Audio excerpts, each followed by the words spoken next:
For round 2 of the Blancpain GT Series Endurance Cup, we head to Silverstone in Northamptonshire, the home of British motor racing, with a 50-plus Grid 1 small set for an enthralling 3-hour race in the sunshine.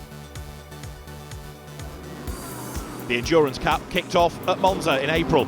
It was another monster grid, most of which managed to find its way safely through the first chicane and battle on for 3 hours of racing, where Lamborghini and Ferrari had all the home support behind them.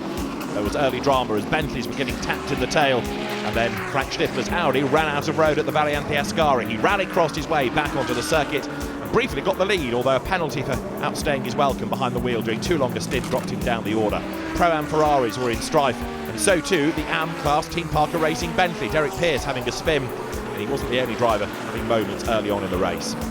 The motor-based Aston Martin powered its way into contention as well. A good opening stint by Ahmad Al-Hafi bringing the car into contention, whereas the new BMW M6s still needed development. The first of the chicanes always produced drama, and a 3-car pile-up littered the track with bodywork, although a waved yellow flag and no safety car meant the battles could continue unrelenting. Nissan versus Bentley, all of them trying to battle their way into the top 3. Kessel Racing Ferrari had a spectacular blowout on its way down towards the Parabolica. It limped to the pit lane but put liquid down on the circuit as McLaren started to show its hand. The Garage 59 car taking over the lead as there was more drama down at the first chicane, this time involving the Emile Frey Jaguar up the escape road.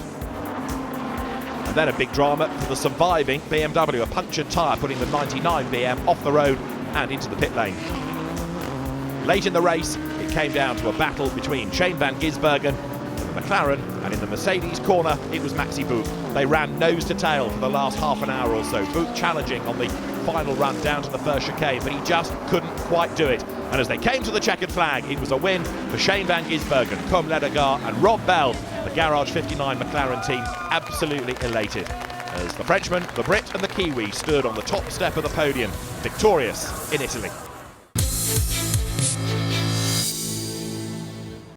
2 years ago here, Bentley scored victory on the marque's return to international sports car racing. Since then, the Continental GT3 has become a regular front-runner, and once again expectations are high this weekend. A British car set for a win on a British circuit? Well, it's possible, and who better to deliver than the man behind the wheel of number 7, a former Le Mans winner and now accepted Bentley boy, Guy Smith. To be here at Silverstone, the home of British motorsport, driving a Bentley, I don't think it gets much better than this. To be a British driver driving a Bentley around here is fantastic. And obviously a lot of great memories for us with scoring Bentley's first win with the GT3 in 2014. So we're looking to try and repeat that this weekend. Nissan is another brand for which expectations are high this weekend. There's a car set for a good result in Pro-Am and overall as well. The number 23 car with Alex Buncombe at the wheel. The British driver, last year's Pro Cup champion in the Endurance Series, is looking good here on home soil, especially given that the Nissan is the type of car that really suits Silverstone. Silverstone historically has been really kind to us over the years. It suits the Nismo GT3 extremely well. Last year we had pole position here. We couldn't convert that to the win, so obviously hoping to do that this weekend. Things are looking good for us. The car's going extremely well, so there's no reason why we can't put it on the top step. McLaren is going for back-to-back wins, not only in terms of this year's championship, but also, of course, at Silverstone, because it was a McLaren that won here last year. It was the 58 car, run by Garage 59, that won at Monza, thanks to the efforts of Rob Bell and Shane van Gisbergen. But also with the impressive young Frenchman, Côme Ledegar behind the wheel, he's optimistic for this weekend. The thing is, an English team with an English car and an English track, so that's quite an important one. I think we have good potential, as we showed in Monza, but the thing is also the level is really high, so we will try to do our best with the strategy, and I'm sure we can go on top 5, so I hope for a good result. The new Mercedes AMG GT3 displayed plenty of pace at Monza, chasing the McLaren relentlessly, and the HTP team has 2 quick competitive cars up in the overall class. 84 was the one that finished second at Monza. 85 should do well at Silverstone, especially with British driver Luciano Bacchetta behind the wheel. I think my experience in all sorts of cars is definitely helping. In this weekend in particular, Silverstone's my home race. I know the track really well, so I'm hoping that I can put that experience to good use. Another brand with a great sports car pedigree and a very impressive Silverstone history too is Aston Martin. This year, the Motorbase Performance Run car of the Oman Racing Team is in Pro-Am, and it's got an excellent team of drivers behind the wheel, including Aston Martin factory pilot Johnny Adam, and he knows his way around here very well indeed. The Aston, yeah, into the 13 won this race overall, and it's a good circuit for the car. And Aston aren't based long from here, they're only about 20 minutes over in Gaydon, so it'll be great to showcase how good the Aston is this weekend. We had a good result in Monza, and yeah, for Motorbase and everyone involved, we're hopeful of a good result. Another highlight of this year's Endurance Cup has been the pace of the Pro-Am cars. The AMs are getting quicker all the time, and there are some very impressive pros in the lineup as well. Take, for example, Giancarlo Fisichella. The ex-Formula 1 driver has joined the championship this year, driving for AF Corsa, and he is very much the benchmark Ferrari driver. Can anybody catch him? Let's say in Monza was my first experience in this championship with a GT3 car, and I really enjoy it. It's a fantastic championship, 57 cars. I really enjoyed the race. We ended up on the podium, so it was a fantastic weekend for us. I'm looking forward for this weekend in Silverstone. Hopefully the weather is going to be all right. It's a bit freezing, but hopefully it's going to be dry. The ISR team, with its Audi R8 LMS, had a great run a week ago at Brands Hatch in the Sprint Cup. Now it's a different discipline altogether, a 3-hour race at Silverstone. And the number 74 car is expected to be the quicker of the two in the team, especially when you get the rapid French driver, Franck Pereira, behind the wheel. I think we'll be good again. You know, the car is pretty fast in this kind of track. For me, it's a different weekend because we compete in the Pro-Am now. I have a really good two teammates, so I'm sure we're going to fight again for the podium and maybe for the victory, and I will try to do another pole position. Journalist and broadcaster Chris Harris is no mean racing driver either. He's done quite a lot over the years, but this year finds himself in an AM Cup Bentley, and he's absolutely delighted to be on the grid. With his knowledge of the motoring industry, it's no wonder he's flattered. Go right back to the early days of Bentleys, and he knows how important it is to be a Bentley boy. It's fantastic because it shouldn't really be a GT car. It's a massive coupe, and they've done a fantastic job at N Sport to turn this thing into a real racing car. It's the home race, so we're here flying the Bentley flag, so I feel very proud to do that. Team Parker have got their own 8-litre Bentley outside the front, which is just a stunning old machine, so it feels like a dream come true. I cannot wait.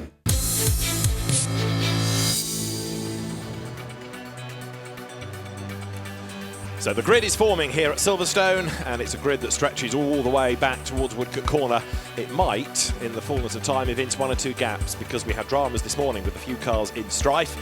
Peter Mann, for example, a former AM Cup champion, his Ferrari was knocked out of harm's way, or knocked out of the trackway, by a Nissan. It was Lucas O'Donnell at the wheel, and the investigation continued after it, but hopefully the damage to the Ferrari is not too great. We lost a Porsche yesterday. Nicola Armindo had a rather spectacular off after a weird moment with a Bentley, namely Andy Soucek's car, and the damage to the Porsche was enough to render it out for the rest of the weekend, and indeed mean that Nicola Armindo had to stand down from his other driving duties over the weekend. But it is a Lamborghini on pole position, and John Watson is down on the grid to talk to some of the drivers. Mirko Bertolotti, fastest lap ever in a GT3 car around Silverstone, and you got pole position as well. Well, I'm really happy. As I said this morning, we had a really good lap. We worked really well this weekend, same as last weekend. Same as usual, I would say. It worked out really well. I'm really happy about it. And we have a long race ahead, so it's not going to be decided at the first corner. But, you know, Blancpain is always like endurance racing, but it's a sprint race, actually. Jerome Blake-Mullen, are you second or third in? I'll be in the car in third, so I'll finish the race. Okay, he robbed all the new tires for qualifying. Have you got a new set for the final stint? Well, yeah, I mean, I was P51 in Q2, so I think we're looking good. But who's got the new tires for the final stint? Have you got them, or will Mirko have them on at the beginning? Well, I think we played a good game, and since I was last in my qualifying, really last of all cars, I have a good set of tires for the end.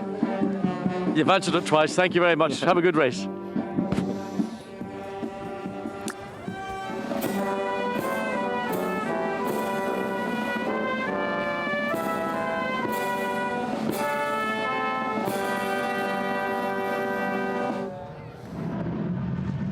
The lights on the gantry are red. We are going to be good to go this time. It's a tidy formation of the grid. Up towards Woodcote Corner they come, speed building.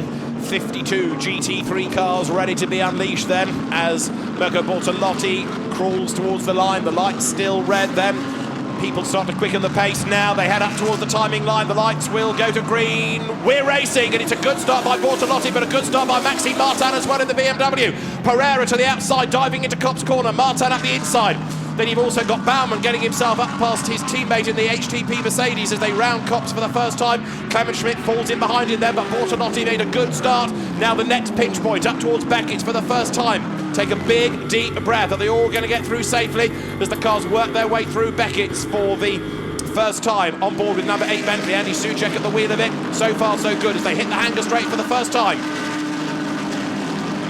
On to hanger straight for the first time in 3 hours of racing. On board now with 23, Alex Buncombe at the wheel of the Nissan. Underneath the vehicle bridge they go, but Bortolotti leads the way, and it's just a monster traffic jam behind him. Yeah, I mean, it's just the entire hanger straight, covered by GT3 cars on board. Well, actually with the Nissan, Alex Buncombe right behind Andy Soucek in the number 8 Bentley, and of course Bentley and the Nissan, what I would normally assume to be well out of position, didn't have good qualifying. Soucek dives down the inside into Vale, and Alex Buncombe will want to be coming through behind, but there you've just got to be patient. Oh. Lamborghini's been turned round in club corner. That's Michele Beretta.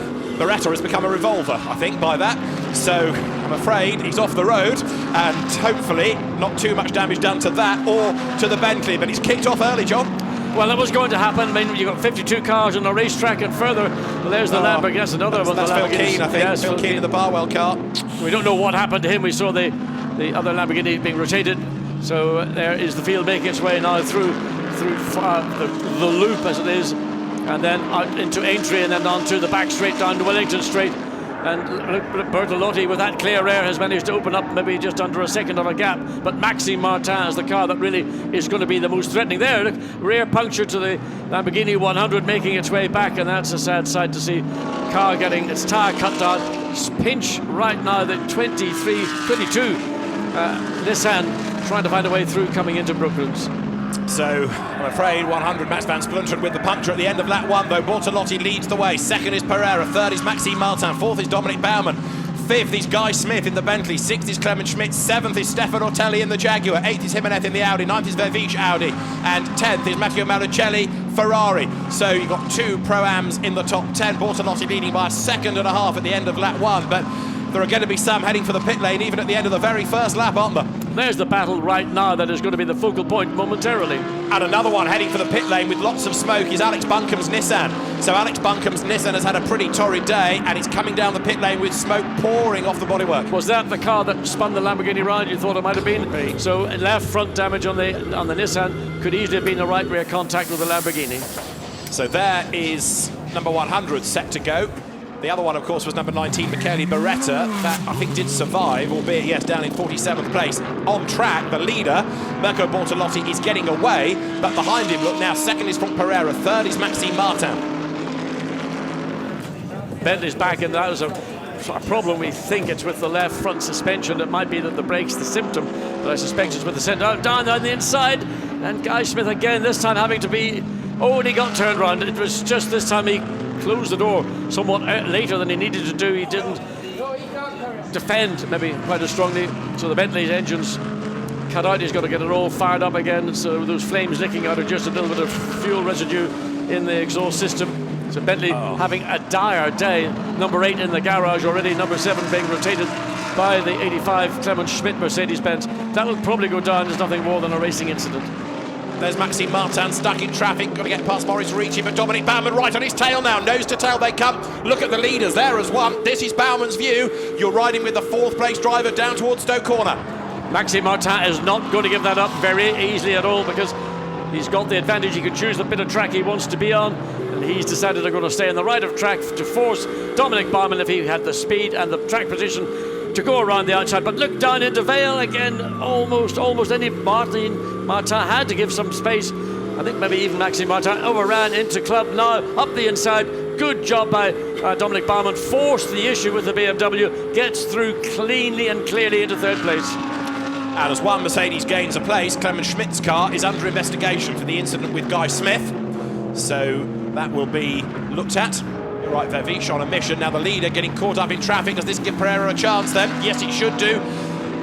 53 Ferrari getting in the way. Pereira goes one side, Bortolotti goes the other. From Pereira, the opportunity. Is he going to be able to make a move? No, not quite, but that was close. It was close, but by going the long way around, and then Henri has seen, well, Henri, you can laugh. You're going to get in that car sooner than later, so remember, you could be in this position, and you've got to uphold the honours. In your opinion, is Frank Stippler a very quick driver or just a quick driver? Frank is a man for all seasons. Okay. And if you need him to be quick, Frank can be quick. Okay. If you need him to be safe and steady, he can be safe and steady. He can be whatever you want him to be. I ask because he's also in an ISR Audi and he's 20th, whereas Frank Pereira is second. I agree. I mean, I think the two Audis, ISR Audis, are probably as close to specification as you get. Dives down the inside. So did Stefano Telly leave the door open sufficiently? It looks pretty much that he has done. Frederic Vervish gets up the inside, but Otelli's not going to give it up. And he goes over the AstroTurf onto the grass, but keeps pointing in the right direction. And, well, sort of maybe caught napping in that one. Stefan, I don't think approved of being forced wide. Little flash of the lights as he got back on, but he's lost the place. Frederic Vervish seized the opportunity and has gone by. So Vervish up into 7th. And look at the way he pulls away straight off. So Frederic Vervish then chipping away, and after a Sprint Cup win earlier on in the season at Misano, let's see what he and the Vantour brothers can do here. Over the timing line he has gone. Now behind Ortelli, Rob Bell creeping into the picture. The McLaren is chipping away. This is the Ortelli and Vervish move. There was a gap on the inside, no question. Frederic Vervish took it. They ran side by side towards Aintree. He had his nose in front. That was his place, really. Ortelli tried to come back on the outside. Vervish moved across, took the line. And yeah, Ortelli had nowhere to go. I mean, Vervish had the corner, but what he didn't need to do, I mean, I would have done the very same thing, I have to say, but what now is sort of frowned upon by race directors is when you know there's a car on the outside, you shouldn't keep pushing and pushing and pushing. You should try to give him as much room to work as you can. Imagine you've got a solid concrete wall by that curb. He would have been in the wall. So if it's not there, remember that you've got to allow drivers racing room, working room. It's something that drivers in North America racing in, for example, oval circuits, they learn because concrete walls hurt. There we go, up in the air, so the wheels and tires can then begin to service. You have to refuel and finish that before you can jack the car up. More pit stops ready. Mirko Bortolotti, how far can he go on a tank of fuel here? It's easy to get to the hour mark, but then after that, what's the bonus? And therefore you think about the earlier stops for the others. It's not on fuel, they're coming in early. So the 85 Mercedes now into the pits. Not yet, 84 they need to get rid of first. Now so what were they doing? Well, because they were jammed in, that was the Bentley. So had to push it back, that's one of the problems. Silverstone, the pit lane to Silverstone's a very long pit lane, so normally being balked or blocked in by another car is pretty unusual, but in the case of that Mercedes, it did get caught. As we go back, is this the number one? Frederic Vervish. So number one Audi, after its pit stop, has gone through. And does it gain track position? I think it has done. Yes, it has. So there is 84 back on track with Jasmine Jaffar at the wheel. So down towards the end of the lap comes the Audi. And we'll see where this car feeds back in relative to the number one Audi. Well, the good news is for Mercedes, they're midway, just over midway down the pit lane, but they've still got to change the right-hand side tyres. So the number one, there it is, number one Audi coming into Luffield, and it's going, in my view, to come across. Oh, the problem with the right front didn't go on cleanly. There is the number one car up to speed now. The Mercedes, get it fired up, get it rolling. You can see the distance, and it's going to be close on the exit. It's going to be very close, but I think the Audi's going to have it. Yeah, and the Audi's up to speed, of course, because the Mercedes will be accelerating as it comes through. So even if it does get out ahead, you expect the Audi to swoop by. This is Maggots. There's the Audi through. Yes, keeps track position. And there's the Mercedes. Mercedes 84, there's 85. Yeah. So not only has it fallen behind the Audi, it's also stayed behind its teammate. So a very, very good pit stop by number one, bringing it in early. That's a shrewd move, that. Lead car into the pits. So the 16 car Mirko Bortolotti, after 1 hour 56 minutes and 40 or whatever it is, 1 hour 46, well, just over an hour and 3 minutes. And in second place, Audi also follows into ISR and the Lamborghini. So this is going to be a battle of who is smarter or quicker in the pit stops. And where they feed back in relative to the opposition. Now, 34, Matteo Malicelli has not yet fitted. Oh, he's in now. So the top 3 all in. There's again problem in the pit lane. The Ferrari not squared up. The Lamborghini is about to roll. It's moving out of the pit lane. So the lead car has got ahead once again of the 74 Audi, which now is rolling. And look how many cars have passed it. So Henri Acide has got an unenviable task to try to get onto the tail of the 16 Lamborghini, because what, 3 cars passed him before he got rolling? If that's his mission, he may be content just to try and hang on to the lead of the class, but we'll see how he attacks this. And also, who else gets into the game, because you've got now Dries Vanthoor and the 2 Mercedes to factor in, quick drivers in all. You probably suggest that the drivers, Dries Vanthoor, Jasmine Jaffar and Luciano Bacchetta, are quicker than Henri Acide and Rolf Ineiken. So there is Dries Vanthoor, and this is the car after its early stop now that is very much in the game, because it is ahead of 74. There is Henri Acide, who has fallen back. So number 1 Audi in second place behind the Lamborghini. Yes, I mean, again, the WRT being smart, getting that car in early, putting Dries Vanthoor into the car, then it'll be brother Laurent will take it over for the final stint. So this is, the race is beginning to take a shape and a form. What we saw in the first hour was really just people trying to get into a reasonable position, but reading where they would be, and that's the key to long distance racing. Where will you return to the circuit after your drive pit stop? Great drive by Mirko Bortolotti.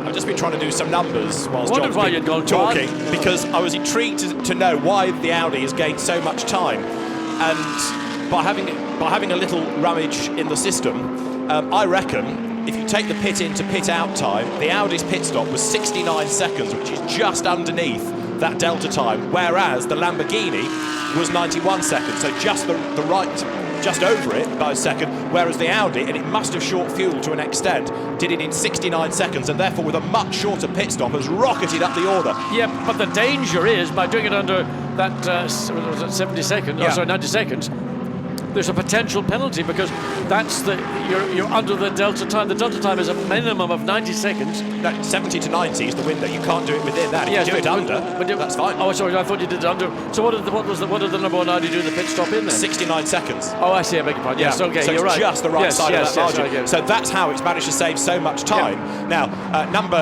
888 is getting a drive-through penalty for a pit stop too short, because that would be between the 70 and the 90. But the knock-on effect is, okay, you've taken on less fuel, you're back in the game, but is the car going to have to reduce its pace to go to the end of the next lap? It's going to be fascinating. It depends how much short it was. If it was 5 litres short, you could probably get it back, but if it was like 10, 15 litres short, then you're going to have to look maybe ultimately for a splash and dash, which is not necessarily the ideal at this point. What Lamborghini have done, the Grasso Racing have done, is they've done the conventional thing. They've done it very well, very efficiently. And remember that whatever Audi in the number 1 car may have done may hurt them when it gets into the last minutes, literally minutes of the race. But on top of which, when Jerome Bleekemolen gets into the car, number 16, the Lamborghini that still leads this race, he will have all the fuel he needs, we believe. But more importantly, he'll have a brand new set of tyres to use that fuel, so he can run the engine and slides up the inside. Vanthoor gets up the inside, makes a pass in the loop, and sort of slightly caught Rolf Ineiken sleeping. Very good pass indeed, opportunistic pass, well executed, cleanly executed. Now there's a yellow flag, it's all now gone back to green. But well done, Dries Vanthoor. He forced that. Now the Mercedes also slipping up. Jasmine Jaffar gets into second place. What's going on? That's Rolf Ineiken's inexperience, I think, of racing at this level. Maybe. He was a very good Carrera Cup Deutschland Class B driver. Mirko Bortolotti's, look at his face. Yeah, absolutely gutted. Unfortunately, he's going to have to rely on Jeroen Bleekemolen now to see what can happen about that car. The Audis, just to finish off this long-winded point we're trying to make about number one's chances, the Audi is not fuel thirsty around here. Fuel's not an issue for many of them, so they're confident they can do 31, maybe 32 laps in an hour. So I still think it's going to balance out for them. I'm not sure they're going to have to worry about fuel, as Laurens Vanthoor was alluding to either. So I reckon they're going to be good, but we will see. We've got an hour and 42 minutes of all the fun to play out yet. Now, if Dries Vanthoor suddenly arrives with Jazeman Jaafar up behind him, he might have to up his pace a little bit to try and fend him off, and he's got traffic to worry about. This is going to be a real test of Dries Vanthoor, isn't it? He's got to race, he's got to deal with traffic, he's got to deal with pressure, and he's also got to think about fuel. As Maximilian Buch's father, that was, watching on from the pit lane, well, he was heart in mouth at the last laps of Monza. We'll see what happens here as Vanthoor gets stuck in traffic, and Jazeman Jaafar is right on his tail at the end of Vale. Yes, and there's a chance for Jazeman Jaafar to slip up the inside. He gets on the inside and he's got track position, and Dries Vanthoor is blocked in by the Mercedes on the inside. The Lamborghini goes way wide off the track, trying to get back, but again he's still caught behind the Lamborghini as they come up into Abbey. But side by side, Jazeman Jaafar read that situation absolutely beautifully. Mercedes AMG GT3 takes over the lead of the race, and it's only about 3 laps since the Audi took over the lead from the Lamborghini. If that, so Mercedes then up front, Jazeman Jaafar ahead of Dries Vanthoor, who has a little look at the inside, and Rolf Eichen tries to buy back into this in the green Lamborghini, but now Jaafar goes wide. Dries Vanthoor gets the run up the inside, going into Aintree, but he was caught up in the traffic, so lessons learned there about dealing with the slower cars, I'm afraid. Yeah, and Jazeman Jaafar just ran too wide in the loop. Dries Vanthoor looks to go down the inside. He's nowhere near far enough down, and also in doing so prevents any chance for the Lamborghini to look down the outside, so no chance whatsoever for these top 3 to change coming into Brooklands. But intense. We're just over halfway. No, over 10 minutes before halfway of this 3-hour race, and the battle for the lead no less intense as it has been since the lights went out. Look at the team. Maximilian Buch loving it, knowing again he will be in for the final stint. It's a good effort by the team. So this was Vanthoor making his move up the inside of Eichen. Just again, good traction out of Village, and just gave him the opportunity to get alongside. Once he was alongside, he could afford to back off or slow down or whatever he had to do to get the Audi into the position to be quicker off the corner than the Lamborghini. There you can see, just simply he just wrong-footed Rolf Eichen, who was maybe not expecting something as interesting. Race leader. And so that was one change. This is the second, as up the inside goes Jazeman Jaafar. So we had one change of lead. This was the second, and this is how the Mercedes got the advantage, stacking Vanthoor up in the traffic and through on the inside. Yeah, in a way, sort of Dries Vanthoor put himself into that position. Yeah, but it was very well read by Jazeman Jaafar, and cleverly used the strengths of the Mercedes, which is proving to be a pretty effective GT car on high-speed circuits, middle-speed circuits. Misano, Monza, Brands Hatch now here at Silverstone. We've got a full course yellow, first of all, just to address, and that's because of the debris on track at turn 18. So a full course yellow is being shown. Now that's not going, it shouldn't, let me rephrase, it shouldn't affect the gaps, unlike a safety car. If the gaps do come down, then people haven't gone at the appropriate speed. So everyone has to slow down to the 80 kilometres an hour. Full course yellow around. It's like a virtual safety car in essence. In comes Stuart Leonard out of 7th place. Green flag in 10 seconds. 10 seconds to the green flag. 5, 4, 3, 2, 1. Green flag now. So the green flag comes out, every marshal's post, everybody picks up speed. What's going on? Jaafar stuck in traffic behind the ARC Bratislava Lamborghini, and he's lost the lead. When he didn't understand what was going on. He didn't get the... So Jazeman Jaafar then loses a big chunk of time, and where in the background is Dries Vanthoor. Then we need to catch up. Is it just the same Audi or a back marker Audi that's just leapfrogged? No, that's Vanthoor, right? So he's kept the lead, few, but absolutely big chunk of time lost. Com Lagar, can he move up the inside? I don't think he's going to receive. He's going to show him any slack whatsoever. No, he just takes his racing line, fully entitled to do that. I mean, they are battling for overall positions, but they're not concerned about the battle. Or I'll put it this way, Com Lagar is, because he wants to get ahead of this car. He wants to put himself up into 6th place, and he's getting closer by the corner. But again, the Audi is really good in traction out of these lower speed corners. Lagarde might be a little bit quicker, runs very wide coming through Aintree, closing up to the tail of the Audi, maybe going to have a pop down the inside if he can be brave enough and commit. Henri Acide says no way. Oh, he made an error. He outbraked himself and he made it all that much more easy for Lagarde to go through. But, you know, there's a bit of spirit in the old boy yet. Absolutely. So you've got a guy in his late 50s defending from one of the young guns. And only late 50s? Very late 50s, yeah.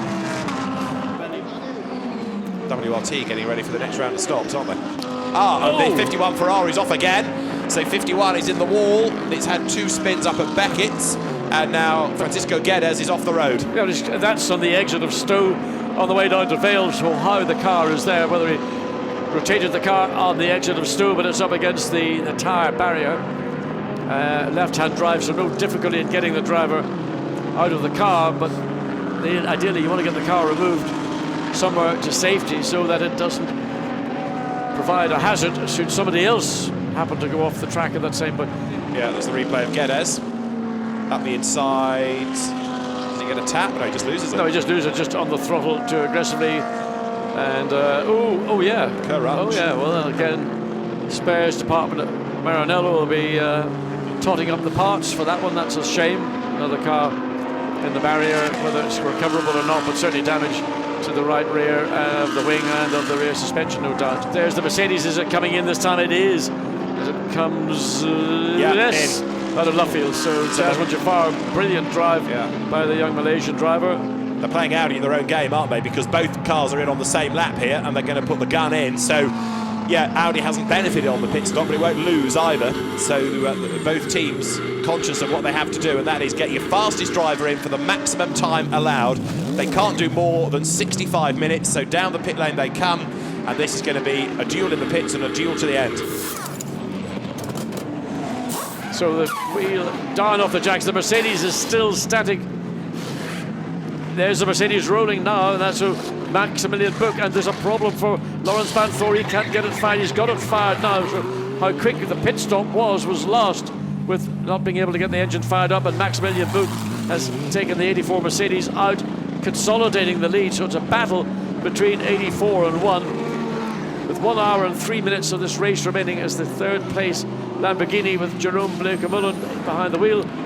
He's a little bit too far behind to make it a three-way battle, unless, again, we get another safety car deployment. And bear in mind that Maxi Buch has just done the absolute best middle sector time of anybody in the race thus far. There he is, trying to get away, trying to break any chance the Audi has, but the Audi is now released from behind the Black Falcon. Mercedes over the timing line they go, and the gap is 2.6 seconds as Maxi Buch has just set the fastest lap of the race now. The gap has gone up between the top two, but now with a clear road, what can Vantor do?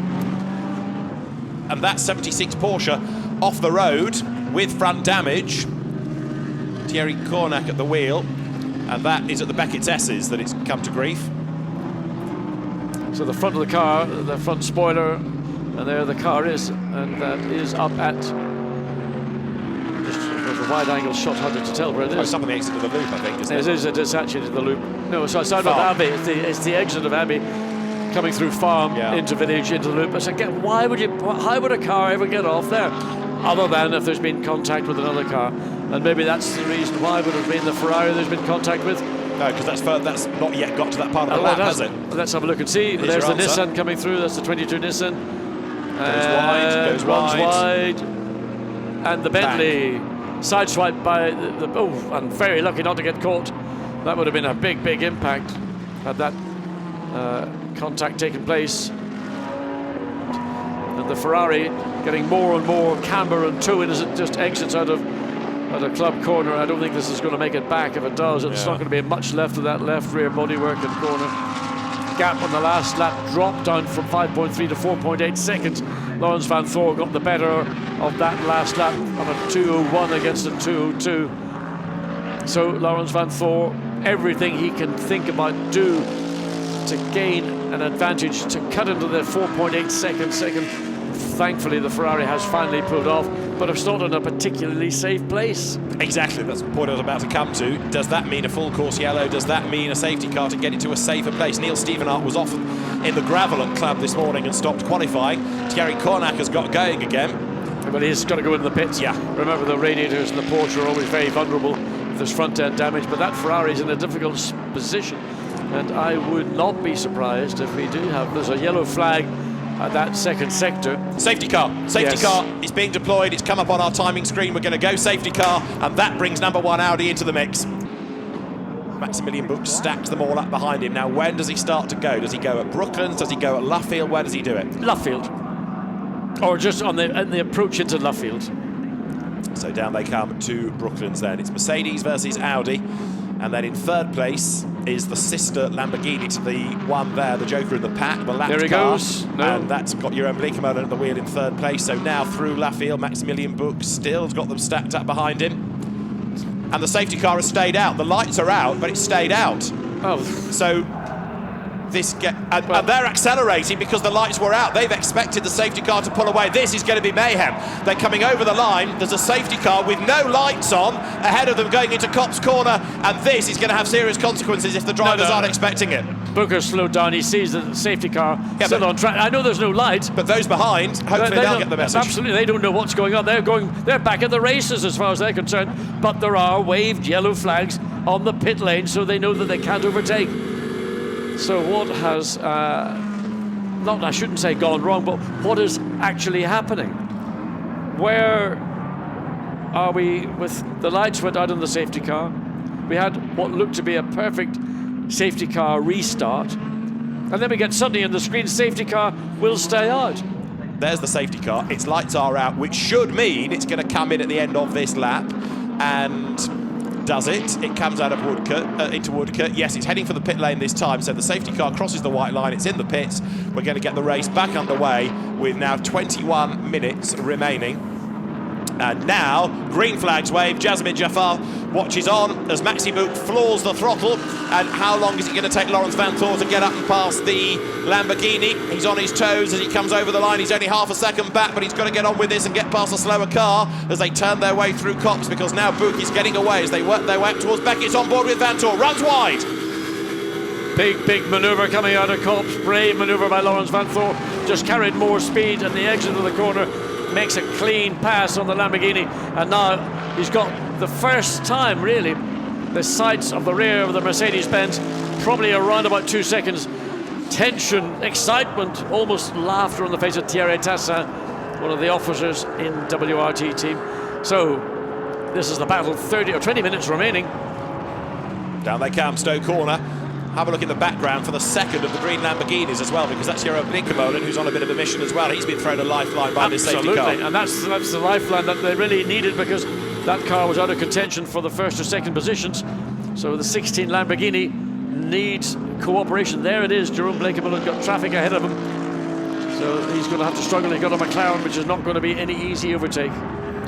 So, race leaders then work their way up towards Abbey. Sideways, Ferrari getting in the way of 85. Indy Dodger jumps to the inside. Does he go through? Yes, he does. There is Bleekemolen, and he is on an absolute mission as well. And we know he's quick, so don't rule out that car before the end of the race. There are the two leaders then. In the first sector, Buch was quicker than Vanthoor, but he did have to make an overtake. They're coming up towards the end of the middle sector, as there, look, Indy Dodger and Philippe Eng run together for 4th and 5th places. So it's a real 20-minute dash to the end, isn't it now? But the lead gap is just creeping up again, because Buch is still quicker in the sectors.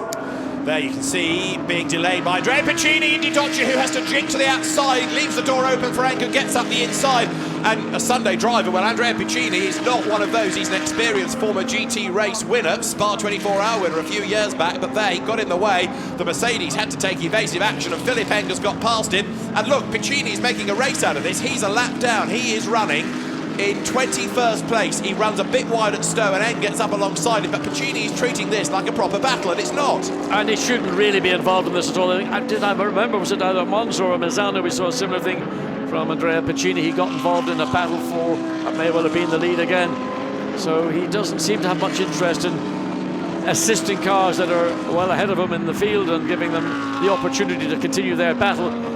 As we go back to this lead battle going on between Mercedes AMG and Audi R8 LMS, and yeah, just having to play on the steering wheel a little bit as he came into Brooklands. So the gap, 1.5 seconds when they came across the line, end of lap 78, 6.5 minutes. of this race to go. That's going to be another just over 3 laps.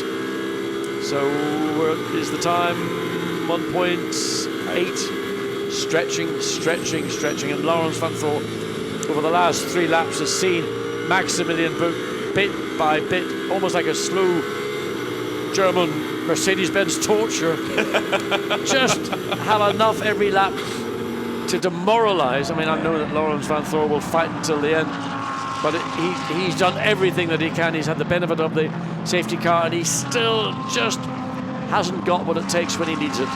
Looking further back onto Hanger Straight, and there in the background is the Pro-Am battle. So they've got an Am Bentley ahead, but Philippe Guillouc is just ahead of Johnny Adam. Can Motorbase score a victory? They had 2 wins in touring cars a week ago at Thruxton. Matt Jackson and Andrew Jordan victorious, and now they couldn't get a class win out of the Blancpain GT Series Endurance Cup. So the Aston Martin heads down through Vale. Philippe Guillouc versus the pro driver, factory driver from Aston Martin in Johnny Adam. The leader goes through onto the last lap of the race now, 26 seconds and counting. So the flag will be out at the end of this lap, and the lead gap is down to 1.8 seconds, but I think it's still too much for Laurens Vanthoor to be able to bring down and then think about making a move for the race lead. However, Pro-Am certainly ain't done yet, because Guillouc has got past Derek Pearce in the Bentley. Johnny Adam now comes up to challenge as well. And the Mercedes rather, of Mauro Engel gets between them as well. And Engel is also in the mix for Pro-Am honours here. He's third. Gifted that lap back, remember, under the safety car, but now Philippe Guillouc is given an easier ride of it because Johnny Adams has got to try and defend from the Mercedes. Mauro Engel comes up alongside, they lean on each other side by side for second in Pro-Am, heading down towards Brooklands, and Mauro Engel is going to do it under braking, I think, unless Johnny Adam with the wiper on can stay on the outside. No, he can't.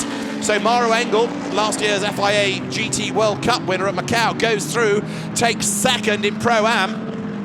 And if anybody now can go after Philippe Guillouc, he is the man. The lead gap looks like it had come down a little bit there as they came through Club. Yes, it has. Laurens Vanthoor was quicker by half a second in the first sector, but I don't think he's going to get onto the tail in time, try as he might. Pro-Am will go down to the wire as well. And nervous now, Jasmine Jafar looks on. Vanthoor almost runs out of road, so late does he brake going into Brooklands. There's Luffield and there's Woodcote to go. Checkered flag at the ready. It is going to be a Mercedes win, but only just. Maximilian Buch will bring it home as a race winner then. Mercedes for HTP Motorsport wins at Silverstone. Second goes to Audi. Laurens Vanthoor comes over the line, chasing hard. The gap at the end, 0.963 of a second. And applause from both teams to acknowledge the efforts of their drivers and of their rivals. Next one to look for is Pro-Am. I'm keeping an eye on the screen, an eye out of the window to see whether it is going to be a Mercedes or an Audi or an Aston Martin. It's going to be a Mercedes, isn't it? Because Mauro Engel has got himself through the traffic. Mauro Engel has done it on the last lap, so in a lap and a bit, he's gone from third to the class lead. Brilliant stuff. And Mauro Engel brings it home ahead. Who's going to be second? Johnny Adam for Motorbase takes second, and Philippe Guillouc in the car that was running second overall early on in the hands of Franck Pereira comes home for third in Pro-Am. Out he clambers, and Dominic Baumann congratulates the diminutive Maxi Buch. Jasmine Jafar there as well to say well done to his co-driver, and we'll hear from them in a moment once Maximilian Buch has been over to say thanks to the team, who understandably, all the engineers and his dad, delighted with that, because once more he has had to soak up the pressure. Let's go down to John Watson in Parc Ferme and hear from our winning drivers. Well, congratulations, guys. Fantastic drive. Maxi, I'm going to come to you in the end. Dominic, you started the race. Tell us the story of the first stint. It was good. So I just kept my position, tried to get out of trouble, but in the second row it's quite comfortable, better than middle in the field. Car was perfect, really. I had an amazing car. Tried to close the gap a bit, but with the traffic it was not so easy. And stint was really good and perfect, yeah. Jasmine, you jumped into the car. And Dominic had a great opening stint. You had a brilliant middle stint, sometimes the difficult stint to deal with. Yeah, I mean, as you know, the traffic, and we needed to make some grounds when the opportunities are there. So I maximized it, dived in, and just be consistent right till the end of the stint. So anyway, I'm so happy, so overwhelmed, and it's an incredible job by the team, and what a day. Fantastic day. Maxi, you get all the glory because you're the driver that brought the car home, but it wasn't easy. Laurens was keeping you honest the whole way through. Yeah, first of all, great job by my teammates, great overtakes, great job by the whole team. They gave us a fantastic car for today. Great pit stops. Yeah, it was a good stint, I think. I was pushing throughout my stint, and he was keeping the distance, and he was pushing as well. And I tried to don't do any stupid mistakes in the traffic, and it worked out. Let's try and run down the order as confirmed with the 84 Mercedes, a race win for Dominic Baumann, Jasmin Jaffar and Maximilian Buch. Ahead of Audi's Laurens and Dries Vanthoor and Frederik Vervisch from Rolfie Nijken, Jeroen Bleekemolen and Mirko Bortolotti. Fourth, Maxime Martin, Philippe Eng, Alexander Sims. Fifth, Luciano Bacchetta, Indy Dontje and Clement Schmidt. And Koen Ledegaard, Shane van Gisbergen and Rob Bell round out the top 6. The rest scroll through, picking out the class winners. The 56 Mercedes winning Pro-Am. And keep scrolling down, and you get to the AM class winner, number 488 Ferrari, ending up in 33rd place overall, the car of Pierre Eret and Stef van Kampenhout. The trophies go to the winners of the AM Cup, Pierre Eret and Stef van Kampenhout. The double driver Ferrari team then. Let's just have a look at how the Endurance Cup looks overall. Jasmin Jaffar, Dominic Baumann and Maximilian Buch ahead by 11 points of Rob Bell, Shane van Gisbergen and Koen Ledegaard. This just takes the points out of here and Monza rather than the Endurance and Sprint Championships together. So it's Mercedes ahead of McLaren drivers, Laurens Vanthoor, Fred Vervisch and Dries Vanthoor now third ahead of Bortolotti, Nijken and Bleekemolen. In Pro-Am then, drivers are on the podium. Because it was Maro Engel that did a storming last stint, helped by the safety car, but he wins. Trophy to Miguel Toril and the Morley family on the podium, and Oliver Morley holds the trophy aloft and he's absolutely all smiles, as you can imagine. If you take the two series together now, both sprint and endurance, Maximilian Buch and Dominic Baumann take over the lead ahead of Rob Bell, who in turn is ahead of Vanthoor and Vervisch, who are ahead of Jasmin Jaffar. Then, after a bad day at the office, Maxime Soule and Andy Soucek, Philippe Eng and Alexander Sims creep into the picture. Koen Ledegaard and Shane van Gisbergen tied with them on points. They've had better days. But the race winners, Jasmin Jaffar, Dominic Baumann and Maximilian Buch. A great drive to withstand all the pressure at the end for Maximilian Buch. Trophies in the air, HTP Motorsport and Mercedes wins at Silverstone. Jasmin Jaffar, Dominic Baumann, Maximilian Buch, the winners. And it's all smiles for HTP Motorsport, and it's about to be all wet as well, because out comes the champagne and Dominic Baumann steps to the front of the podium. He's going to get soaked, but I think he aims that, or will aim that, at the team in a moment, as the champagne is sprayed on the podium at Silverstone at the end of the second round of the Blancpain GT Series Endurance Cup. It's been another great race. From David Addison, John Watson and Charlie Butler Henderson at Silverstone. Bye-bye.